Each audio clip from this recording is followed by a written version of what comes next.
মনে করেন কোন একজন ব্যক্তি একটানা 900 বছর এই দুনিয়ায় হায়াত পাইছে, আর এই 900 বছরে সে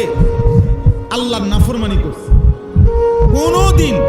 আল্লাহর বন্দেগী করে নাই, হুকুম মানে নাই, কিন্তু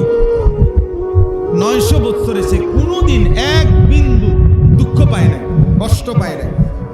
সুখে সুখেই কাটাইছে।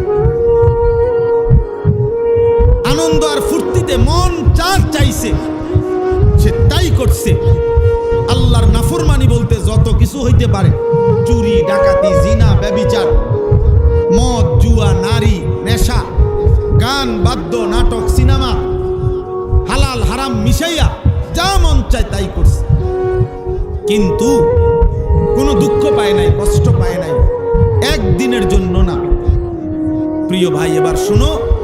এমন ভাবে যদি কেউ 900 বছর দুনিয়ার জীবনে কাটায়, আর আল্লাহর কসম এই মৃত্যুর পূর্ব মুহূর্তে আজরাইল জান কবজ করার আগে এই সাকরাতুল মউত যেটা এখানে বলছেন আল্লাহ, এই মৃত্যু যন্ত্রণা যখন শুরু হবে ওই নাফরমানের, তো 1 সেকেন্ডে, প্রথম মিনিটে